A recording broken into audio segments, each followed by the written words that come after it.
Hello दोस्तों और मेरे सारे फ्यूचर डॉक्टर्स, वेलकम बैक। आज हम लोग ना जेनेटिक्स के बिल्कुल दिल में घुसने वाले हैं। हम उस कॉन्सेप्ट को समझेंगे जिसने लिटरली साइंस की पूरी दुनिया बदल के रख दी। हाँ, मैं बात कर रहा हूं मेंडल के फेमस क्रॉसिंग एक्सपेरिमेंट्स की। एक बार ये फंडा क्लियर हो गया ना, बिलीव मी, जेनेटिक्स आपको मक्खन जैसी लगेगी। तो पूरी एनर्जी के साथ रेडी हो? चलो शुरू करते हैं। तो सवाल ये उठता है, एक ट्रेट या दो? मेंडल ने आखिर जेनेटिक्स के इन बड़े बड़े पजल्स को सॉल्व किया तो किया कैसे? मतलब क्या उन्हें कोई सपना आया था या उन्होंने एक ही बार में सब क्रैक कर लिया? नहीं, बिल्कुल नहीं। उनका अप्रोच पता है कैसा था? बिल्कुल आपके जैसा। जैसे आप अपने एग्जाम्स की तैयारी करते हो, पहले सिंपल चैप्टर्स, राइट, फिर धीरे धीरे डिफिकल्ट वंस पे जाते हो। बस वही किया मेंडल ने। एक एक करके पहले एक ट्रेट को समझा, उसे मास्टर किया और फिर आगे बढ़े। Simple and smart. ओके, तो ये है आज का अपना गेम प्लान। सबसे पहले हम मेंडल के हाइब्रिडाइजेशन फ्रेमवर्क को देखेंगे, फिर आएगा मोनो हाइब्रिड क्रॉस, उसके बाद उसके रेशियोज को अनपैक करेंगे, फिर लेवल अप करके डाई हाइब्रिड क्रॉस समझेंगे, और लास्ट में इस सब का आज की डेट में क्या रेलेवेंस है, क्यों हम ये पढ़ रहे हैं, from peas to super crops. चलो एक एक करके आगे बढ़ते हैं। ऑलराइट, तो सेक्शन 1 शुरू करते हैं। Mendel's hybridization framework. देखो, क्रॉस, रेशियो, ये सब तो ठीक है, लेकिन इन सब में जंप करने से पहले हमें ये समझना होगा कि उनकी बेसिक टेक्निक क्या थी। मतलब वो आखिर अपने गार्डन में करते क्या थे जिससे इतनी बड़ी डिस्कवरी हो गई। Let's find out. तो उनका जो मेन हथियार था, जो टेक्निक थी, वो थी हाइब्रिडाइजेशन। अब ये फैंसी सा वर्ड सुन के डरना नहीं, बहुत सिंपल चीज है। हाइब्रिडाइजेशन का मतलब है दो अलग अलग जेनेटिक इंडिविजुअल्स को क्रॉस कराना।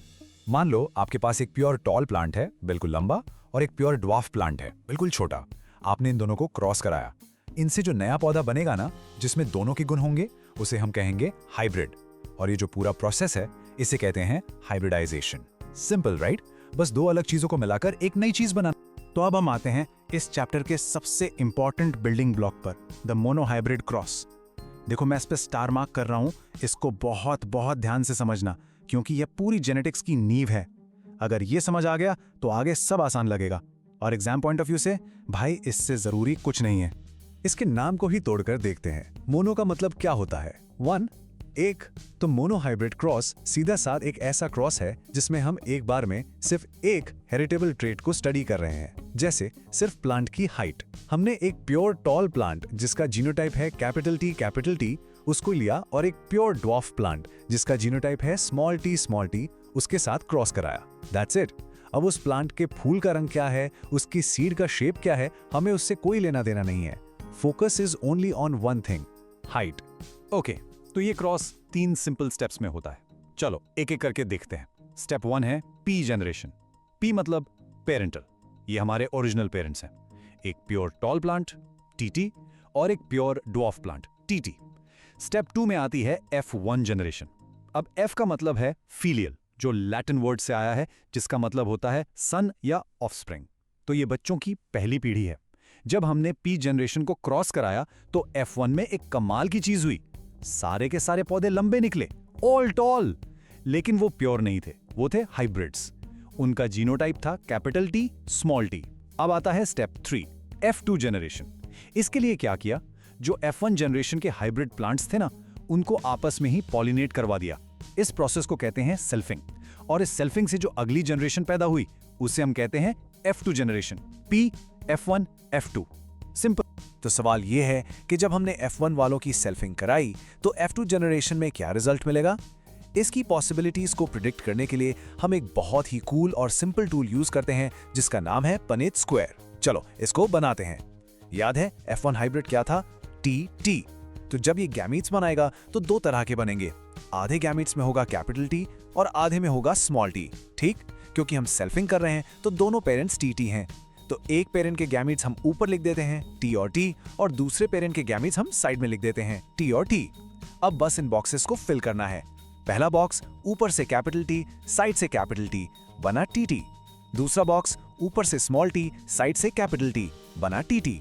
तीसरा बॉक्स ऊपर से कैपिटल टी, साइड से स्मॉल टी, फिर से बना टी, और आखिरी बॉक्स ऊपर से स्मॉल टी, साइड से स्मॉल टी, बना टी। लो, बन गया। देखा कितना सिंपल है ये। ओके, पनेट स्क्वायर तो हमने बना लिया। लेकिन असली खजाना तो इसके अंदर है। स्क्वायर के अंदर छुपे हैं जेनेटिक्स के वो मैजिक नंबर्स जिन्होंने पूरी बायोलॉजी की कहानी बदल दी। हम बात कर रहे हैं रेशियोज की। और सुनो, ये रेशियोज आपके एग्जाम्स के, खासकर एमसीक्यूज के इतने फेवरेट क्वेश्चंस हैं ना कि मैं बता नहीं सकता। तो अब फुल कंसंट्रेशन यहाँ चाहिए। यहाँ पर 2 तरह के रेशियोज निकलते हैं, ध्यान से सुनना। पहला है फिनोटाइपिक रेशियो। फिनोटाइप मतलब फोटो, यानी जो फिजिकली दिखता है, उसका फिजिकल अपीयरेंस। तो अपना पनेट स्क्वायर में देखो, कितने पौधे लंबे दिखेंगे। देखो, टीटी वाला तो टॉल होगा ही, और टीटी वाले, हाँ, वो भी टॉल होंगे क्योंकि टी डोमिनेंट है। तो कितने टॉल हो गए?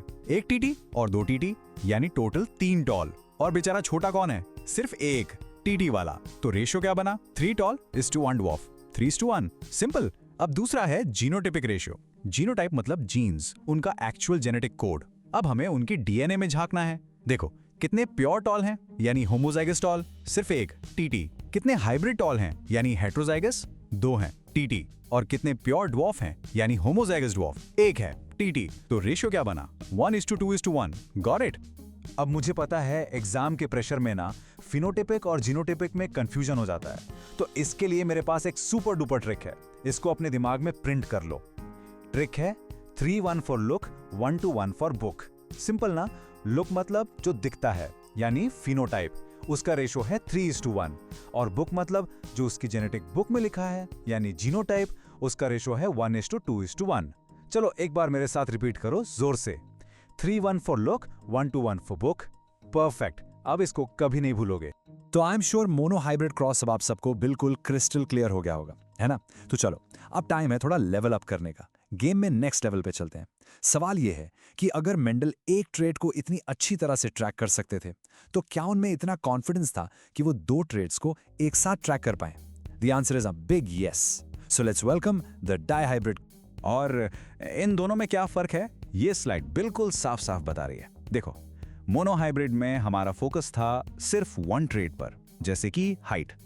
जबकि डाई-ब्राइड क्रॉस में, जैसा कि नाम से ही पता चल रहा है, डाई मतलब 2, हम फोकस कर रहे हैं 2 ट्रेड्स पर एक साथ। फॉर एग्जाम्पल, प्लांट की हाइट एंड उसके सीड का shape. So easy. Mono means 1, di means 2। तो डाई हाइब्रिड क्रॉस की टेक्स्ट बुक डेफिनेशन क्या बनेगी? सिंपल है, a cross between parents who differ in 2 heritable traits. इसके लिए मेंडल ने क्या एग्जाम्पल लिया? उन्होंने एक ऐसा पेरेंट प्लांट लिया जिसमें 2 डोमिनेंट फीचर्स थे। वो टॉल भी था और उसके सीड्स राउंड भी थे। और इसको क्रॉस कराया एक ऐसे प्लांट से जिसमें 2 रिसेसिव फीचर्स थे। वो ड्वार्फ था और उसके सीड्स रिंकल्ड थे।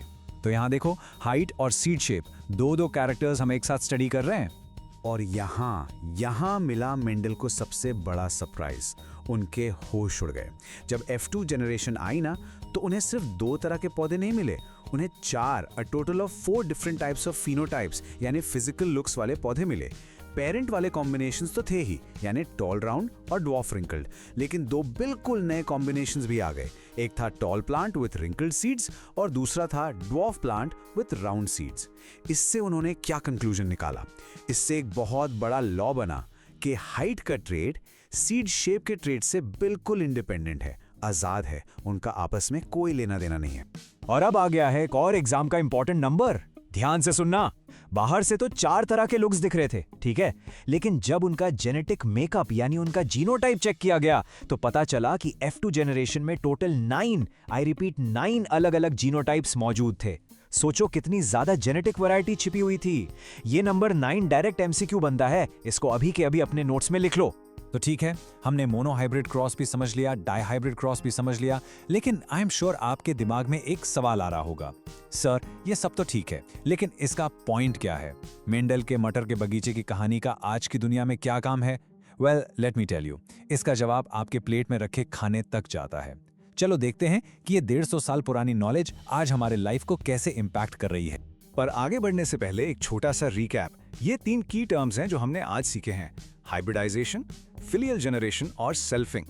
एक सेकंड के लिए वीडियो को पॉज करके सोचो, क्या आप इन तीनों को अपने वर्ड्स में डिफाइन कर सकते हो? कर सकते हो तो ब्रिलियंट। ये कीवर्ड्स आपके आंसर्स में जान डाल देंगे और आपको फुल मार्क्स स्कोर करने में हेल्प करेंगे, तो इनको यूज करना मत भूलना। तो ये रहा आपके वाई का आंसर। आज जो मॉडर्न प्लांट ब्रीडर्स और साइंटिस्ट है ना, वो बिल्कुल वही मेंडल वाले प्रिंसिपल्स यूज करते हैं मोनो हाइब्रिड और डाई हाइब्रिड क्रॉस के सुपर क्रॉप्स बनाने के लिए। वो क्या करते हैं, मान लो उनके पास गेहूं की एक वैरायटी है जिसका प्रोडक्शन बहुत ज़्यादा है, हाई यील्ड है, और एक दूसरी वैरायटी है जो डिजीज रेजिस्टेंट है, मतलब उसमें कीड़े नहीं लगते। वो इन दोनों को क्रॉस कराते हैं और डाई हाइब्रिड क्रॉस के प्रिंसिपल्स यूज करके एक ऐसी नई वैरायटी बना लेते हैं जो हाई यील्ड भी है और डिजीज रेजिस्टेंट भी। बन गया ना एक सुपर क्रॉप। ये है इसकी रियल वर्ल्ड एप्लीकेशन। तो इस सेशन को हम एक बहुत ही इंटरेस्टिंग सवाल के साथ एंड करते हैं। जरा सोचो, अगर मेंडल उस जमाने में बिना किसी फैंसी टेक्नोलॉजी के सिर्फ 2 ट्रेड्स को कंबाइन करके इतनी बड़ी रेवोल्यूशन ला सकते थे, तो आज के साइंटिस्ट जिनके पास एडवांस जेनेटिक इंजीनियरिंग टूल्स हैं, जो फूड आप खाते हो उसमें कितने ट्रेड्स कंबाइन कर रहे होंगे? 2, 4, 5, 10 या उससे भी कहीं ज्यादा? इसके बारे में सोचना जरूर। Thanks for joining me today. मैं आपसे मिलूंगा अगले एक्सप्लेनर में।